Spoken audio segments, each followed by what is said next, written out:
Okay, this is great. It's not showing this. What'd you do? I don't know what I did, but this is going to be fantastic. Let's try this one. Oh, it doesn't work either. So let's just go to let's welcome everybody. We are trying to start this right. Good Lord.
Good evening, everybody. We're back again with another episode of the Warren Files.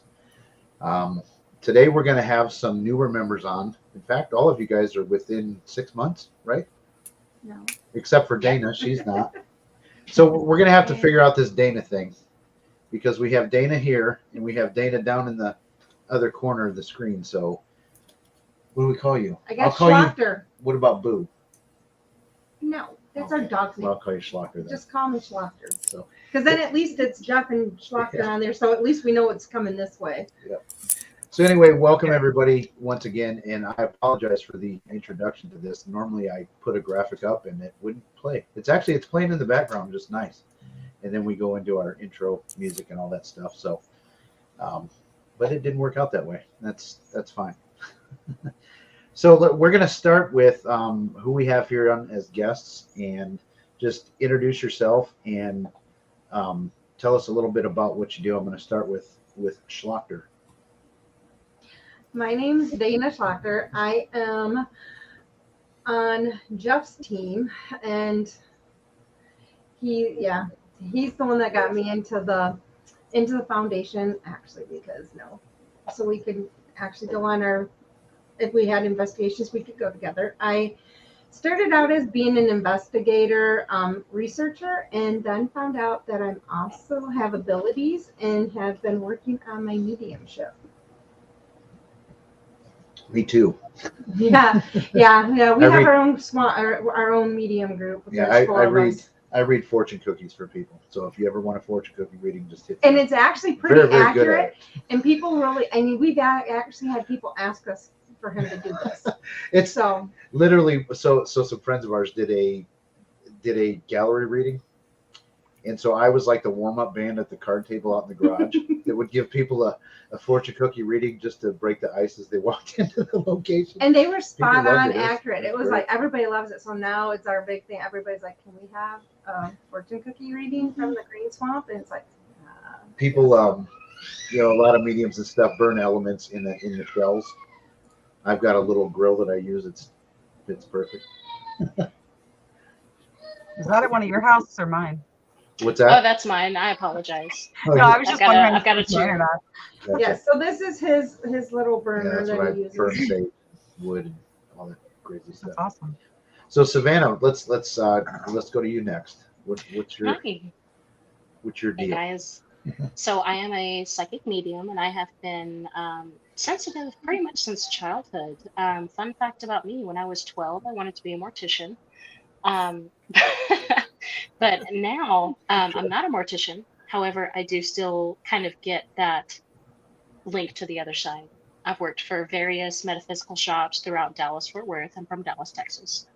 And through them, I've experienced so much just from doing hundreds of readings and, kind of going to do walkthroughs through houses locally. It's been a fun ride. But like I said, I'm not a mortician, but it's very close. Yeah, that's an odd choice for a 12-year-old.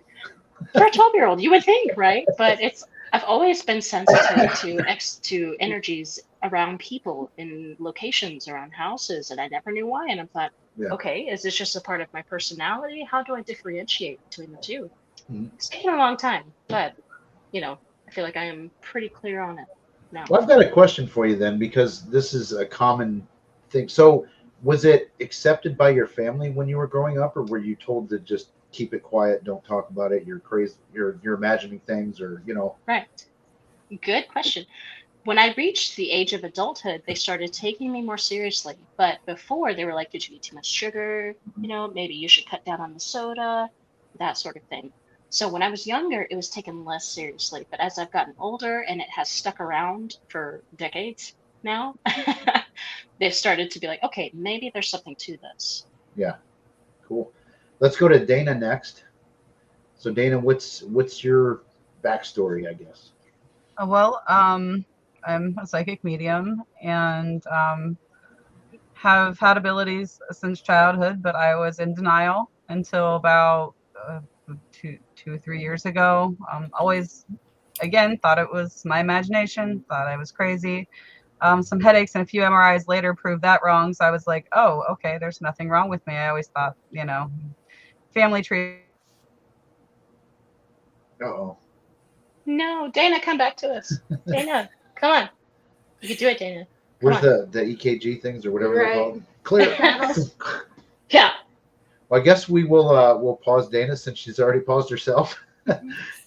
Let's go to. It's probably that kid she mentioned on the dresser. It could be, yeah. Just everybody. She gave us a little fun fact. So There she is. Nope. Sorry, Yep, there everything she is. just okay. went black for a second. Was that your friend? Might be. Yeah, actually, it might be me if I'm nervous or if I'm upset or anything like that. Things like that happen a lot around me, and Yeah. I go through phones like. Oh. Yeah, they just stop working. Same here. Dana and I have a lot in common. It must be the Dana thing. At work, literally, I broke in like less than 3 weeks. I actually broke brand new computers. I broke 6 of them. Oh, wow. I blew them out, and it was just like. That was like at an upgrade or something. Yeah. Well, when I actually did an upgrade, I didn't realize I was having an upgrade until after we had it. But I was shocking like everything, and I was like I was just zapping energy to everybody. But I literally just pushed energy off on these computer. They weren't real high. Luckily, we were replacing them, but at the same time, it was like that was a lot to replace at once. So where were we with your backstory? We were.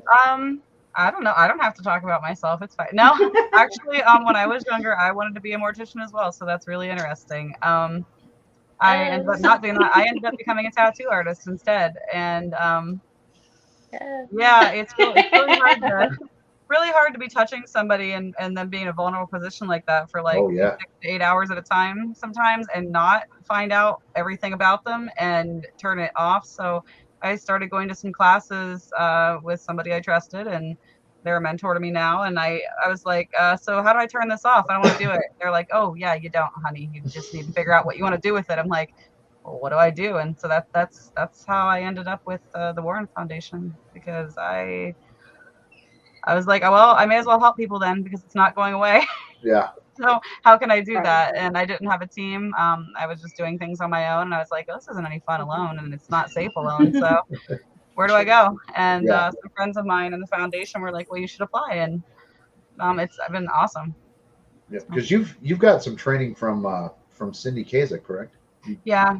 I actually have another class coming up with her in August all month. So it's actually mediumship for paranormal investigation. So it's what I want to do, aimed at exactly what I want to do with it. And that's perfect. So that by a strange turn of events, that ended up happening. I ended up getting pushed to that class instead of the one I had signed up for. And I'm excited. Can't wait. Yep. So. Cool. Does anybody know why in the comments there's comments from Facebook user? There's multiple because ones? they're anonymous. They post anonymously. I don't know. No, it's because they're joining from. I streamed from to my private Gotcha. group. Okay. Cool. Hi, that makes Tammy. sense. Well, hi, Stephanie. Hi, other Stephanie. Yeah. Those are the ones I can see. Yeah. So Larissa, we're on to you next. So what's your backstory? So I'm Larissa. I have not been in the foundation very long, only about 3 months. I am also a psychic medium. I have been that way my entire life. And I don't take classes. I don't turn it off. I can remember having this as far back as 2 years old. I come from Brooklyn. I had this in the military. So for 17 years, I had to hide it, which was pretty difficult to do. Yeah. And it just until recently, I didn't really embrace it. My family was not really one. It was very similar to what Savannah was saying. It wasn't until I was older that it was taken seriously. So, it was very much, you're making it up, or it wasn't really that I was making it up. It wasn't that. It was more, on one hand, it was, we didn't talk about it because they were Catholic and you didn't acknowledge it, because that was like, everything was evil that was on earth, if it wasn't Jesus. Exactly. And then on the other hand, if it wasn't evil, then it was my imagination. Mm-hmm. So I lived a very confusing childhood. That's very common. I've heard a ton of people say the same thing. Is they realized when they were younger that they had abilities and gifts, but they were told, no, you don't. It's evil. It's bad. Don't ignore it. Run from it. Suppress it. Hide it. All that stuff. And so then then they go out on their own and they're like, this is still going on. So then they pursue them as adults, which I'm glad they come around and I think mediums and psychics and people with abilities, I think generally they're accepted a lot more than they were, say, 15, 20 years ago. Certainly more than when I was a kid, and people like to dog on the ghost shows and this and that and the other thing, but that's brought a lot of this to the norm now. It's not, you're not viewed at as crazy if you tell people, well, hey, I do the same thing. I'm a paranormal investigator too. Back in the day, you were like, oh, what mental institution did you escape from? Now it's people, oh, that's cool. Right. I talk to so many, of my clients at work and stuff about what we do, and they're all like, fascinated with it. So, so there we go. Oh, shoot. I didn't even see Mr. Frankie here. How did I miss him? Joe! I kept telling him you were there. He just kept ignoring me. I was sleeping. You were sleeping? No, I was actually working on my presentation. For what? Oh, okay, never mind. I thought you needed me, so I'm sorry. No, when Joe Frankie says, hey, send me the link for tonight's show, what do? You send him the link. It's like Tony Soprano. You send him the link. You don't ask questions. You just do what you're told. You don't need that kind of trouble. Well, see, like Joe and I have discussed, is the best way to avoid HR is to become HR. So, yeah, I was part of HR for a long time. Yeah. So I know all the ways to get out of trouble. we had waiting room seats, but now we're in charge. So it's fantastic. So anybody in the comments, feel free to ask questions, because this is definitely an open night, and we want questions from the audience as well. I don't think we have any yet, do we? Oh, Natalie chimed in. She was supposed to be on tonight, but couldn't. She's having some issues tonight. She says, my family was mixed on feelings. Half wanted to talk about it. The other half thought I was going to hell for practicing witchcraft and investigating the paranormal. So Natalie's dealt with the exact same thing that a lot of other people have. Yeah. Should we let Joe introduce himself? I mean, I guess. I kind of feel like You guys don't know who I am anyway. I've heard this probably 80, 90 times at least. You guys all know who I am, right? I mean, ladies. So we got some new people in here tonight. So why don't you go ahead and refresh? I was going to say something, but I'm not going. Just practice. Say it. No, I was going to say I personally met the Joe Frankie. The Joe Frankie. The Joe Frankie. It's back there in the window. Huh? It's in the window. Hey, Okay. when I took my car in, I told them they could not remove the Joe Frankie sticker. I said when they repaint the car, whatever, they cannot remove that sticker. The guy. Okay, where laughing can at- I get that sticker? Because I need that sticker. We need I to make actually- more. Everybody needs a Joe. I'm the one that makes them. So Yeah, we need For to. other t-shirts and hoodies. actually, now, well, no, we do actually have T-shirts and hoodies as well. Actually, now that I'm back on, I'm kind of back into the groove. I will be making the Joe Frankie merchandise, and the Python Paranormal stuff will be starting to roll out. So that should be coming out. I would probably say I'll have enough stock built up by September if people want to order it. Yeah, so when we get it done, we'll put it up because like a Yeah. lot of people really want. You're really gonna want it. end up with a warehouse full of crap. No, they don't want to pay for it. They want it for free. That's the problem. Yeah, and They're like, I'm not paying no. for it, but if you got an extra one, I'll take it. Yeah. Can you make me one that says I work for Joe Frankie, please? Just- Yes, Yeah. I can do that too. Yeah, that's another thing Yeah. Joe does that people don't know in the foundation is that Hey. Joe will just go to the regions and steal people and basically scare them and tell them that like you're not allowed to work for anybody but me. You know, No. I personally know that you do that. No, I just say we don't have any silos in the foundation. I mean, we reach out to any resources we can. I mean, I don't care if you're in New Zealand or you're in Washington State or Connecticut or wherever. If we need help, we're all family here. So And then he says, and I'm Joe Frankie and I take priority. I've never said that. Or something like that. You've said that. I've never said that. Let's rein this back in and get back on topic. We need to find out about the newer people that we have here. So, Savannah, you said you had, kind of in the pre-show that you had a spooky story. Because I said, let's all tell a ghost story. Ghost story time. Yes. So I'm a psychic medium, and I've been working through local DFW metaphysical shops around here in Dallas, Texas. And I've been doing this for about 5 years, and I've come across one lesser demon in my experience, otherwise known as a Rakshasa. It's Hindu for the undead.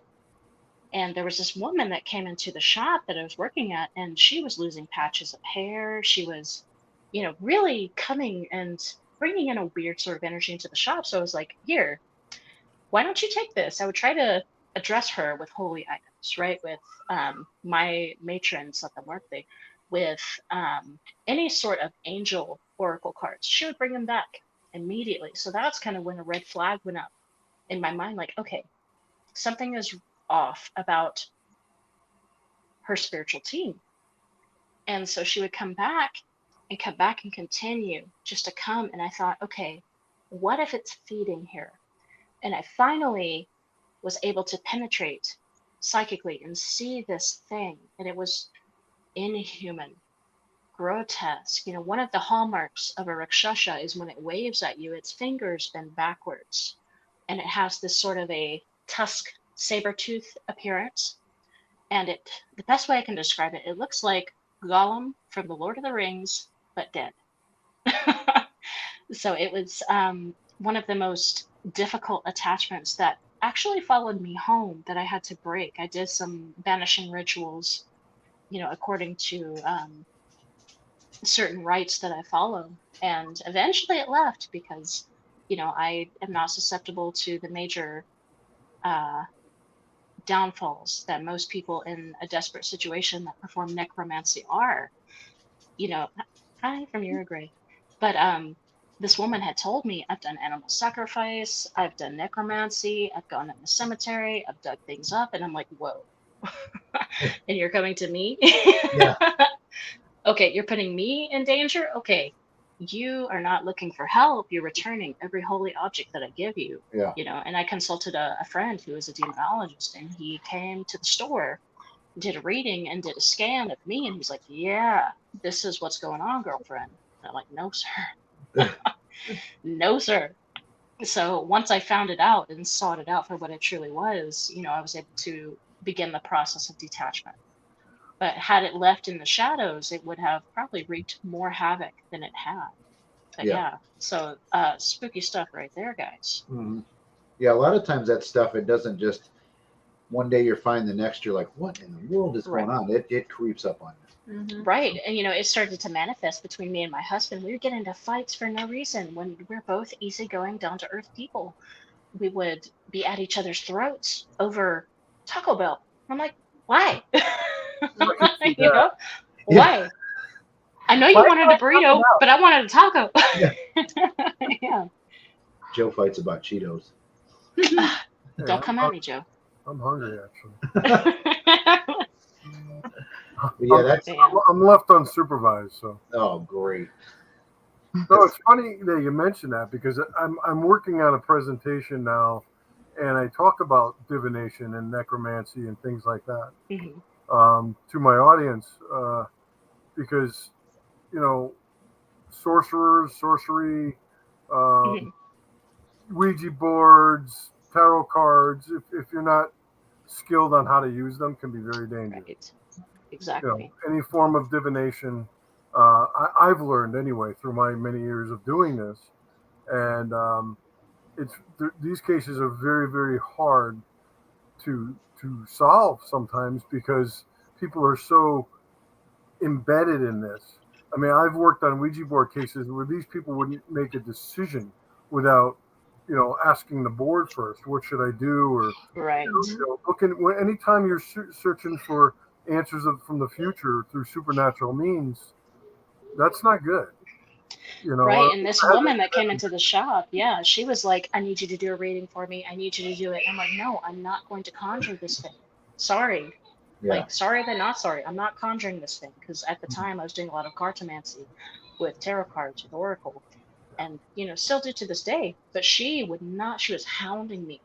You have to do a reading. You have to tell me what it is. I'm like, girlfriend, you already know what it is. I don't have anything to do. I don't have to do anything but stay white and die. That's what I tell.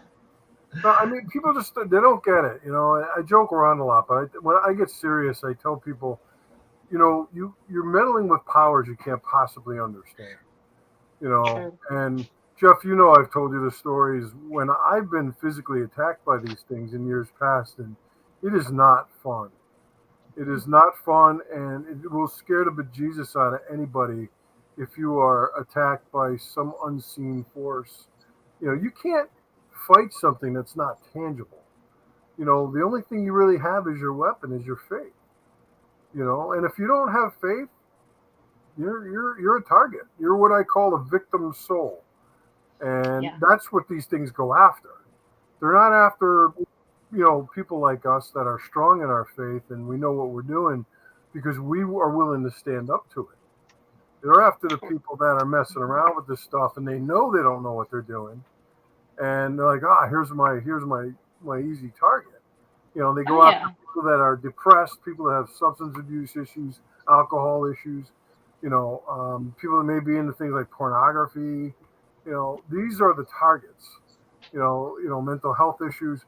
And, that's why we do a lot of background checks in the foundation. And we ask people to do a full medical and psychological workup because a lot of times it could be explained naturally or normal under normal circumstances. Hence the term paranormal, that which is above, normal or supernatural, So I see what you're saying there. That's dangerous. Yeah. And Joe, I'm wondering, can grief be another one of those things?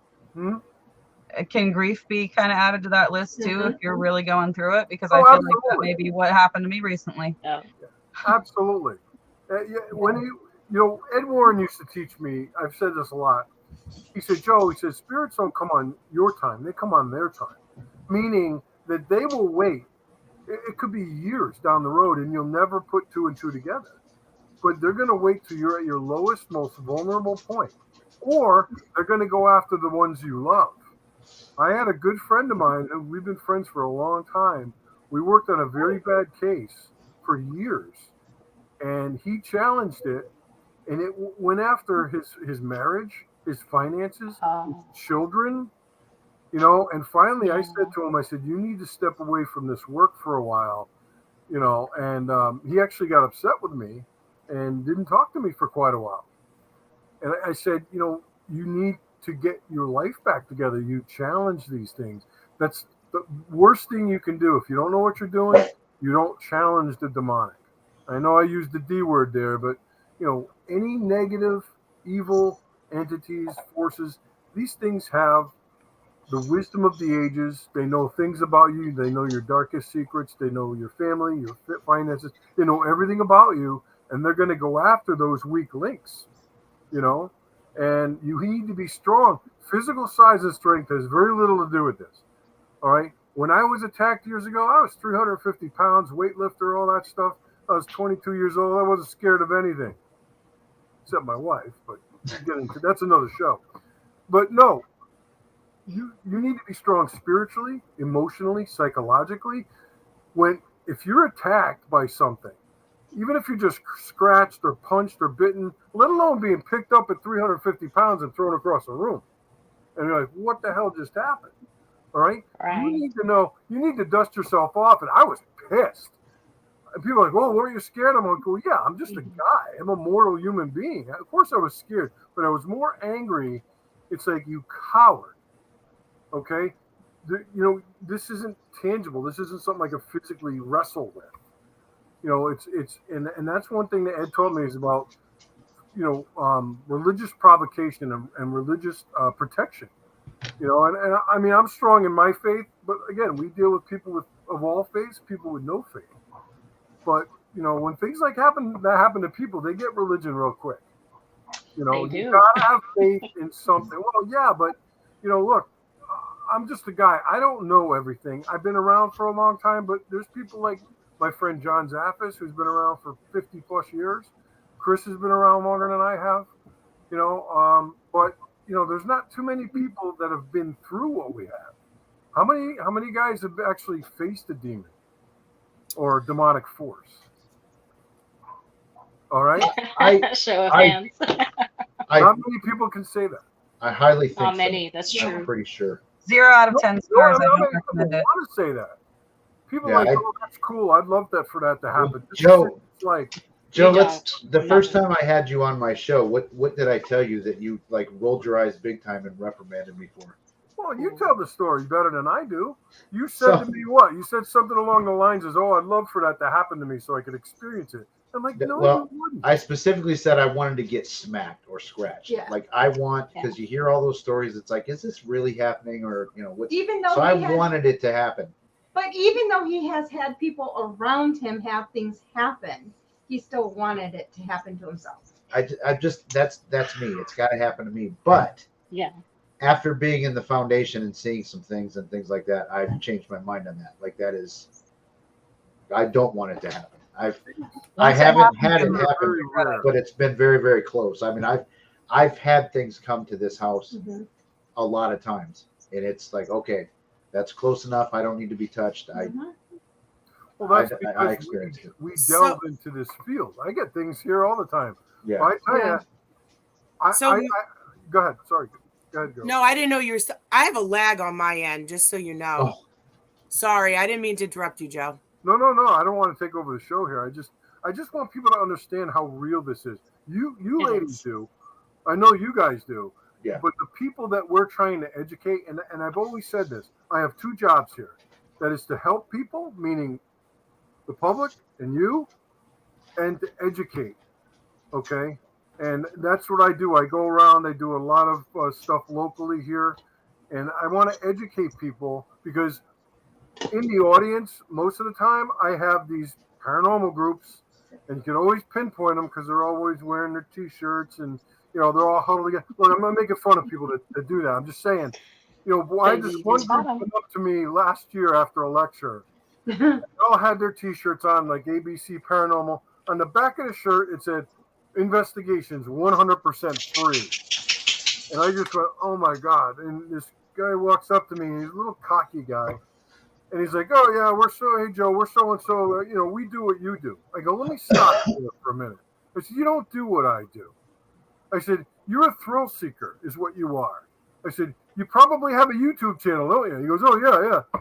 I said, yeah. So you're out there, and Ed used to say, he goes, these people want to do half the work. They want to go out there and get the money shot, get something on video or something so they can throw it up on their social media pages. I don't do that. I'm there to actually help people because what are you going to do when you find something? What are you prepared to do? You won't be able to do anything because you don't know your ass from your elbow. And this is what gets me so frustrated about these so-called paranormal professionals, or celebrities as they call themselves. They if they were faced with a case like some of the ones I've worked on, they would shit their pants.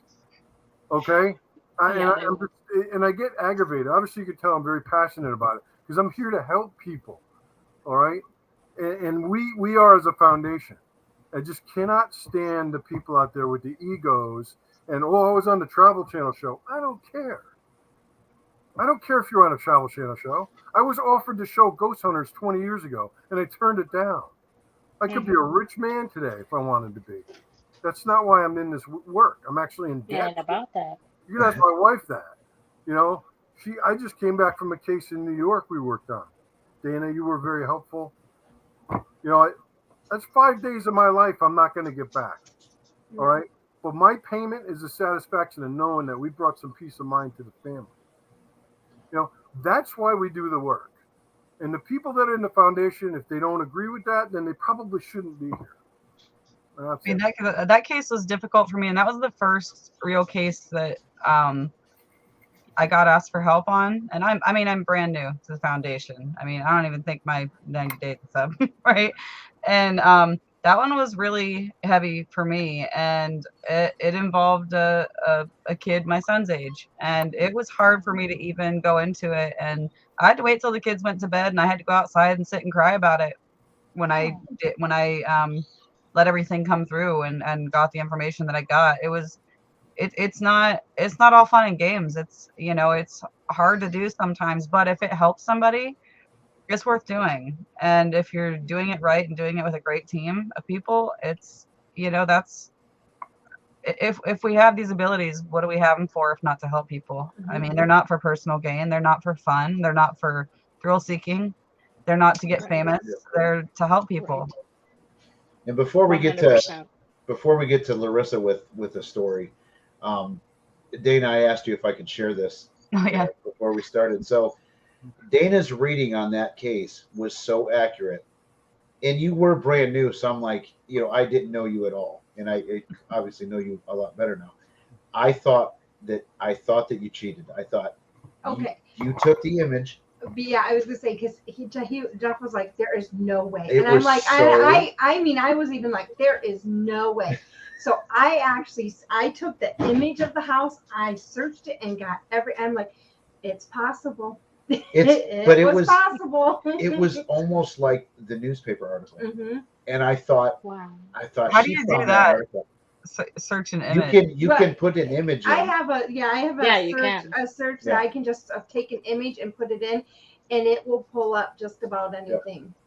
And I know how to cheat. Now my job just got easier. Right? Well, but the thing is, but it doesn't always give certain details. Yeah, so that's why he did what he did. Yeah. So I had never heard about that, and I mean, I'm guilty of watching true crime stuff or, you know, keeping up with the news, but I had never heard about that case, and I was just like, whoa, did this just happen? You know, like, how have I not heard about this before? And I really hope I'm wrong, is what I kept telling Stephanie, who is my regional director. I was like, I really hope I'm wrong about this. I'm sorry if this is way off base, because, you know, sometimes you never hear back and you don't know if what you gave as a reading it was even valid, or if there's any way to validate it. You know, sometimes there aren't answers or any history to go by. Yeah. But in that case, I was like, I really hope I'm wrong. I want to be wrong. Yeah. But then you got it right on other ones afterwards. So I was like, okay, I was wrong about, you know, thinking that. Oh, tell them what you did. Yeah. So we took a picture of our house. It said, okay, we need to read. This is a case that came into the foundation. We'd like you to do a remote into this location. And she said, mind you, I have our house completely bubbled. So it's locked down. It's locked down pretty quick. And she said, and what you said was that you couldn't get in, like you were blocked. Mm-hmm. But you could see in the windows and see some things that were very, very accurate and true. So that's. And your neighbor's dogs would drive me nuts. I'm just saying. Yep. Outside was fair. I was in the yard. I was out front. I was like, that fence needs to be soundproof. Yeah, we were laughing when you said that. We both were like, "What?" Then looking in the front window because we were laughing because that is the window where my bed is, where I sleep with the dog. So we were like, "Okay, that's crazy," because it was like that's where. And then because there was you said something, and there was something going on with me at the time, and it was like that played hand in hand. Was it when I had COVID again? No, I know what it is, but I don't really want to tell it on. Oh yeah, so but it played hand in hand. So I said that's crazy that it matched. And then you said just there was just a few other random things. There was a bunch of stuff that was. But it was just so funny because I laughed. I said, well, at least we know I followed very well because you could not get in. Yep. So Larissa, let's get back to you for a second. You definitely are the caretaker of a place that I've always wanted to go to. I've watched the Hell House movies, and I've always so let me ask you this. You're probably going to say yes for sure, but like, is it really, really haunted? Do you think it has anything to do with the movie being filmed there? Is it history? Is it like, what's going on in that place? So until 2 years ago, the owner's been in there. My business partner, Angie, she's been in there for 18 years. In 2015, the producer, the writer, Steve Cognetti, he approached her. He was looking for a haunted attraction to film this movie in. And they came there and they filmed the movie. Angie has not had an experience in that house up until 6 months ago. Oh, okay. That's the first time. It's not that she doesn't believe in the paranormal. Yeah. She's a huge horror enthusiast. That's her thing. She's the horror side of it. Yeah. We're the paranormal side, but she's just never really paid attention to it. When my daughter went to work there, and my daughter's a medium. She was 14 and she was working there as a makeup artist, and she came home after her first rehearsal and she said, that place is haunted. And we had a little team, that we developed during COVID.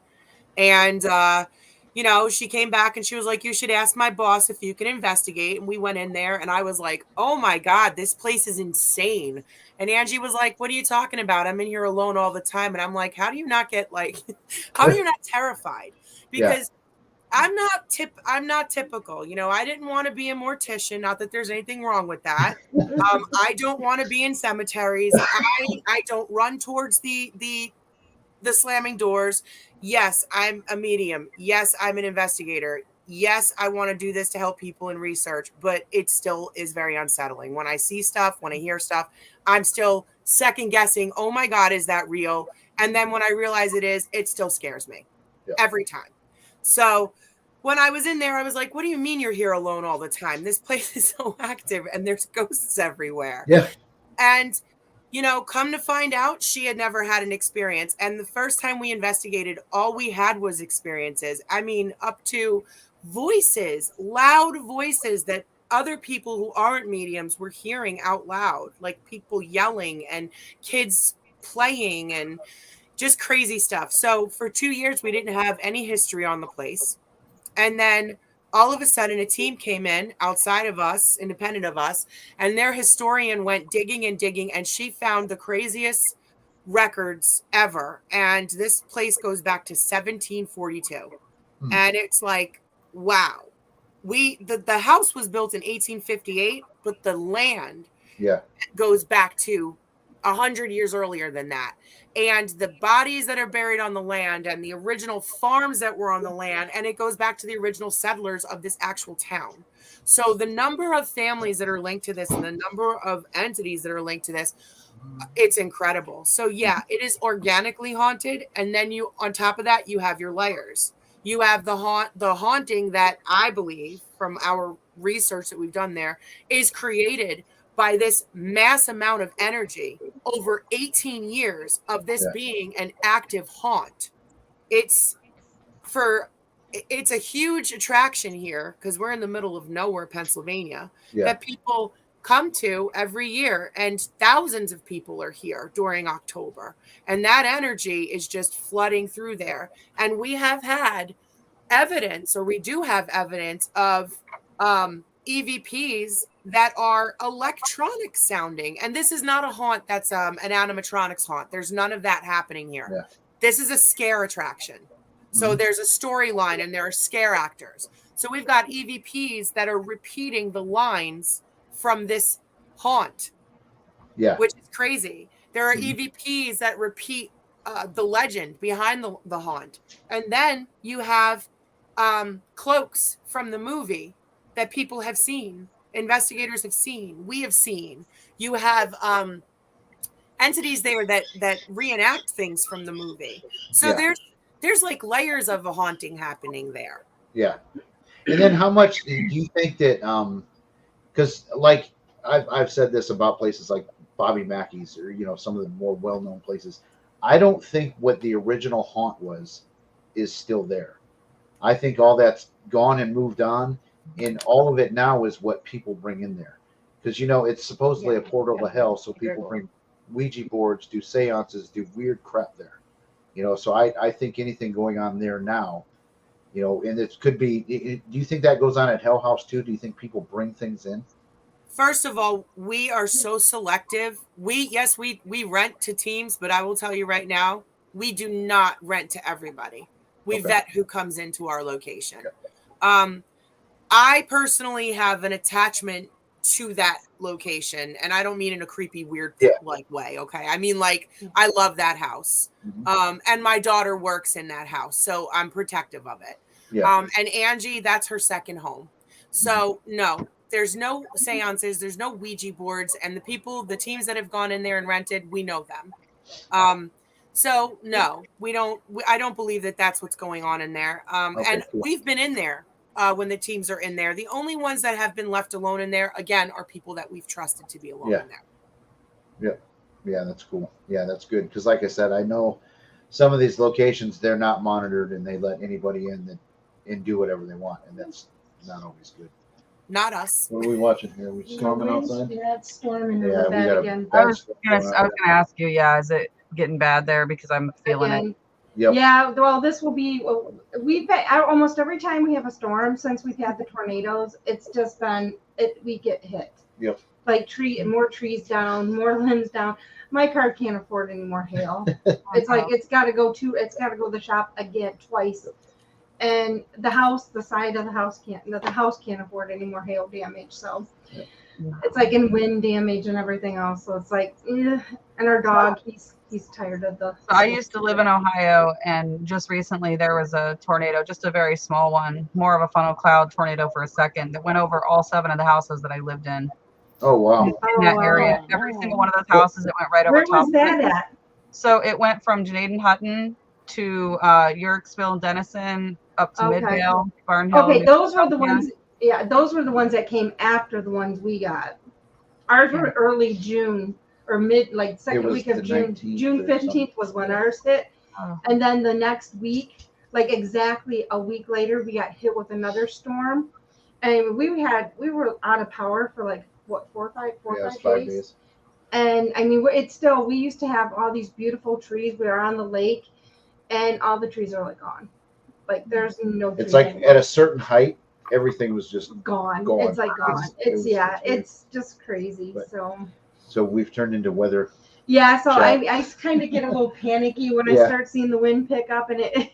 Well, I've been looking out your window, and I was like, and yes, I did just get in a car accident, but my wrist started hurting really bad. The one that always does during storms, and I started feeling that pressure in my head, and I was like, I just realized, sorry, I'm kind of like reading your screen. I'm like, okay, I can like feel this storm coming. Like you need to keep an eye on the weather and be safe. Yeah. I mean, we're because when we had the first tornado, the siren went off afterwards. Mm-hmm. It came so fast. There wasn't even time for them to even do the sirens because it came so fast. There was no chance. So when the sirens did come on, they were actually giving us the warning that they saw them like probably like 25-30 miles from here on the lake, that they saw them in a small town. That's when they had warnings for the last 2 times Janaden-Hutton got hit, especially last summer. They had a lot of damage, a lot of people hurt, a lot of damage, a lot of historical places gone. The sirens never went off, and again a few weeks ago when that happened earlier this month, they again never went off. Yeah, Yeah. same. That's what happened here. There wasn't even a tornado watch that day. No, It was just nothing. like It came out of the blue. It just came out of nowhere. And the hail was the size of what, baseballs? Yeah. I mean, I know they have sirens that work. They test them all the time. Every time they test them, I don't know about it. I would freak out. I would run to my basement and then check my phone. Like, is this a test?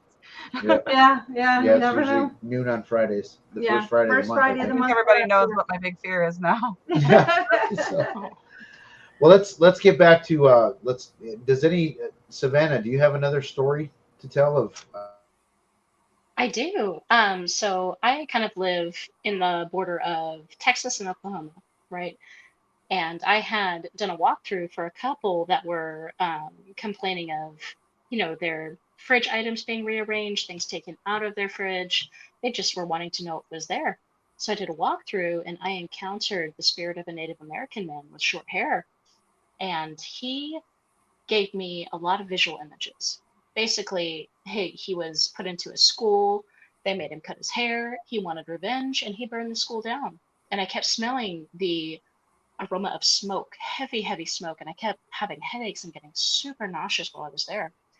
Upon further research that I did the property, there was a school there in the 1800s that had been burned down. And I believed that I was encountering the perpetrator of the arson that had happened there. And, all he wanted was to, oh, Jeff, all he wanted was to be reunited with his family. That was his mission because he was taken away from everything that he knew, everything that he loved. And he was trying to get the family that had lived there in a state of empathy so that they could understand that by trying to do anything and everything to cross that language barrier that he had. But I did a quick opening and closing, and I got to see where he went after he had crossed over, and it was a very emotional and amazing experience. But it blew my mind when I did the research on that property. It was like, holy cow, there was a school. Holy cow, this is actually what happened on the land. It was one of those things that intuitively I had picked up on. And then later on, kind of giving the facts to the family, like, yeah, here's the history on the land you live on. So yeah, that's it was an amazing experience. It was very wholesome to see that reunion kind of happen and come together between that gentleman and his wife and his two daughters. He had two daughters, and they were absolutely beautiful. And sometimes when I cross spirits over, I can see little glimpses of where they go. Sometimes it's a beach. Sometimes they turn into a bird and fly. Sometimes they go to their childhood homes. And in this case, this gentleman, he entered a meadow where his wife and his girls were waiting for him. And the look he gave me before that image disconnected was just one of, one without words. It was thank you. Thank you for taking the time to be brave, and thank you for taking the time to listen to me. I'll never forget it. But yeah, that was one of my most profound walkthroughs that I've ever done. Mm-hmm. Hopefully everybody can hear me. Yep, I think we lost Jeff and Dana. Awesome. Awesome. Guys, Jeff messaged and his power is out. So he said to see if we are still live. Yes, as far as I can see, yes. And then I saw we got a question. Shirley asks, anyone have any communication with elementals? Okay. Interesting. I've sensed smaller elementals, but not anything that is superbly ancient or anything that has presented itself as a steward or a guardian. I've encountered smaller little entities, whenever there's a lot of mischief happening in a place. I'll go and I'll see these little flitters of, okay, it's obviously too small to be a child, excuse me, but I've had those kind of encounters. What about you guys? I've encountered them. I've seen them. I've felt them. Sometimes they're just there. Sometimes they're not so happy about what's going on in a place, but I've never attempted communication. I don't feel like I know enough about them to try to open a line of communication there, and definitely don't want them coming home with me in any way. So I try to just, kind of respect their boundaries and their space and go about what I'm doing, and just focus on the people there and what's going on. And usually I haven't had yet a case where that's any of the problem. It just happens to be that usually, the land or somebody there, it's kind of, there's it's just home for them. And I just recognize them and acknowledge them and give them their space. Right, they're like neighbors. In the case that I had worked with, those smaller little elementals, they were wanting fruit trees and specifically strawberries. And they kept giving me the smell of strawberries, the picture of strawberries in my mind, and I thought, okay, guys, I'm going to tell you this is going to sound a little silly, but you guys need to plant some strawberries. That'll help out a lot. And it did. Strawberries with some pennies, some shiny stuff on the ground. It actually did reduce the number of items going missing or disappearing altogether. I had a really weird thing happen at work. I had that happening at work. I found out there was a fairy tree on a ley line right outside my office that runs through my office. Yeah. And some people I know that are in the comments right now know about it, but I talked to them about it. But it was funny because on St. Patrick's Day, there was something on my camera, and I joked around that it looks like a gnome, or it looks like, I'm like, oh, let's call it the leprechaun. I started leaving candy out on my tattoo chair every night. The one time I forgot to leave it out, we had some activity there that was not so nice. The last time I was at work, and upon leaving work, we actually got into a car accident. And what was going on at work was not so nice. And I'm still waiting to talk to some friends about this within the foundation. But I guess there's my scary story. And I definitely don't think it was related. It's just funny coincidence. You were mentioning the fruit trees, and I was like, well, I feel like it wants candy because I had a big candy bar in there. Chips, snacks, and sweets, because when you're getting tattooed, your blood sugar drops, you need something quick. So I have a whole little station of things there. And ever since I've been leaving that, it's a little lollipop, and I leave it out, the same one and then every day I'll put it on the shelf, and then I'll put it back after I'm done cleaning. I forgot to leave it out, and I'm like, were they mad? Like what happened here? But it doesn't feel like anything I have personally felt before, not in my own space anyway. They did some renovations there, and that was my first week back to work. And it's just been super odd. And we had somebody slam into my door, somebody knocking on the wall from an empty office. And I mean, enough to make things on the wall rattle, enough that I thought maybe, okay, my boss's husband must be moving furniture, and he bumped his whole body against the door. My client's purse was swinging, and she works there. It's actually inside the largest metaphysical shop in Washington State. So we have readers there. We have people doing all sorts of things there. People coming in there in all sorts of states of desperation. I mean, who knows what could have come in or out. But the fact that happened to us, I had a bad feeling for ever since there was an accident there that Sunday too, and it was not good. So I had been kind of apprehensive. Asked I was like, hey, I don't drive, and I'm like, asked my fiance, please don't drive by there. I don't want to go by that intersection right now. That's really heavy for me to have to go past right on my way to work, and I need to focus on work right now. I'll deal with that later. If anything needs to be done there, I'll go there another time. Can we please find a different route to work? But because of time, we couldn't. And if I hadn't spent 30 minutes going and checking to see if there was someone in the hall, or going to that other office to see what was going on, because my client, who was somebody who works in the building, who's used to this kind of activity, not necessarily that feeling negative. It made us both feel nauseous, and I felt it. She said it. I was like, oh, like, do you have abilities? Like, girl, what's going on? She's like, I don't know, maybe I do.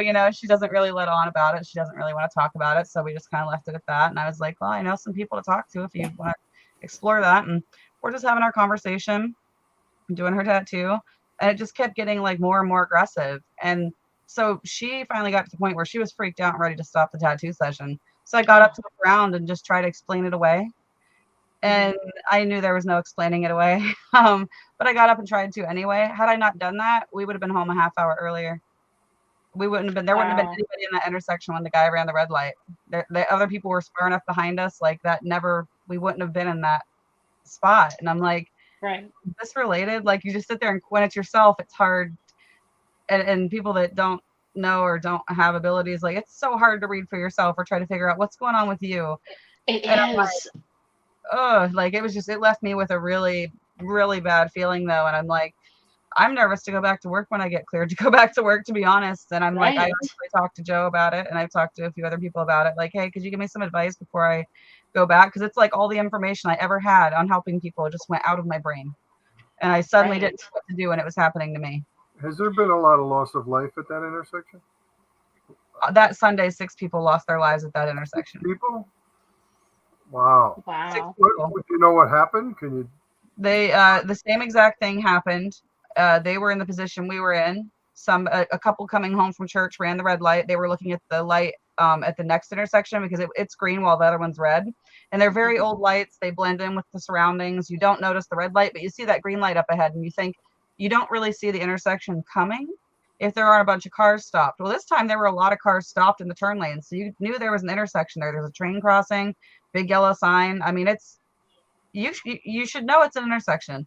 But he just ran the red light, and luckily we saw it coming and we were able to turn our car so that we weren't more injured.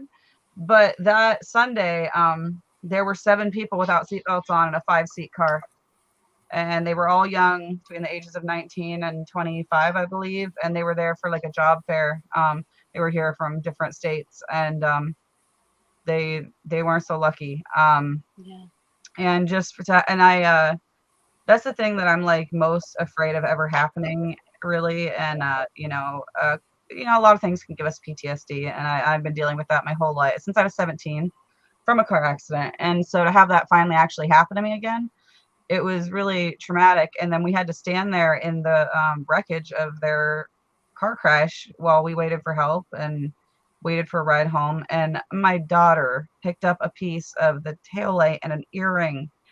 And I'm like, Lydia, we have to go back now. You know better than to pick things up off the ground. But she's like a crow, my daughter. She's autistic and she has abilities. So she's like, oh, shiny object.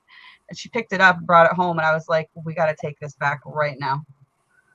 Like, you can't pick stuff up like that. And she's like, I'm sorry, I didn't know. I just, I thought it was garbage on the ground. I'm like, no, that's not. And I had to tell my kids then standing there what happened. And I don't think they realized, why there was glass and, on the side of the road and all these pieces of, they're like, is that from our car? I'm like, no, honey, that's not from our car. And they're like, be afraid to go through that intersection though. I mean, I know how you feel. I was hit by a drunk driver when I was a teenager. I was almost killed. It took me 1.5 years to learn how to walk again. And I remember the first time I got back behind the wheel, I was really nervous, but I mean, that's terrible. I mean, 6 people, and that was the same accident all at once. So that was what happened on Sunday, and then one of the people from the other vehicle was in critical condition. One was okay. They're the only ones that ran the light. They're the only ones that made it. And then we were in the exact same position to get hit like that. But we saw it coming. I asked him I screamed at the top of my lungs. He's not stopping. We slowed down. We got the car turned so that the collision wasn't as bad. And luckily everybody's okay-ish, just not, I guess, emotionally okay right now. Physically it might have been okay, but yeah. But it could have been a lot worse. And I was like, had I not been hesitant about that spot anyway, and just dreading going by there and asking him to slow down before we got to it, that would have been a lot worse. And just the fact that it happened so soon after that, I'm like, I told you I didn't want to go this way. I don't know why you don't listen to me by now. Like the fiance that's like the skeptic, he doesn't, they hey, I have a bad feeling. Yeah, whatever. They don't listen to you. And I'm like, come on, please listen to me. But at least today, listen to me. It was just so odd, the chain of events. And it was like, oh my gosh, I had something happen for once when I was kind of by myself, and it was happening to me, not to somebody else, that I was just going out looking into it, and for once it was me that needed help. And, and then all of a sudden that happened, and I was just like, whoa, this is too much. But since then it's like, okay, well, maybe that's, obviously the city needs to do something in that spot. And I'm like, I got time. So maybe that's because there have been probably 40 or 50 other people that have commented on photos people posted of our accident saying like, yeah, the same thing happened to me at that light. We got in a fender bender there because they thought that was their light and it was green. So I'm like, okay, well, I'm going to pursue this then. And if I can help anybody not get in an accident there and make them change something, I'm going to do it. like I said, I got time. I'm off work now for a while. So, yeah, but it's like, wow, you know, it was like, first I was like, and it's just like, too, like, you don't want to jump to conclusions though. Like at first I was like, this has to be related. And I'm like, I'm really freaked out. I don't want to go back to work at all. And then I'm like, yeah, you know, it could have just been a lot of different things happening at once. And sometimes it happens like that. But it's just like, you know, it's like, well, I've been helping people in this way for a while. Now maybe it's time to help people in a different way. And True. even if that had to happen, we're going to get something done about it. Yeah, sometimes spirit will come through in the material world and give you opportunities to first pick up on it yourself so that you can help other people that aren't as sensitive to avoid the danger, because, you know, life or death is when spirit really kicks into overdrive. So I wanted to ask you guys, if y'all don't mind, have there been any moments where you guys have seriously considered shutting down your gifts? And if so, what were those moments? I did when my brother died. Yeah. And then again when my father died. Yeah. When my mom passed away recently, it was in May. So sorry. I considered just not doing it anymore, because it's, Yeah. you know, I can deal with other people's grief all day long and you know, be it someone for them to lean on, but then when it's happening to you, it's like, Yeah. you know, like Yeah. it's hard to deal with it when it's your own. It's a lot more difficult for me anyway. Even if Oh, it's yeah. something bad or something heavy or something negative, it's so much It's easier. almost like it goes more deeper, like a scalpel. You know I what I had to mean? take It's some like, time. It was So difficult. Hey guys, my I don't know if you can hear me. Are you gonna hold a flashlight up My under your signal face? 'Cause sucks. you really should. yeah. Hmm.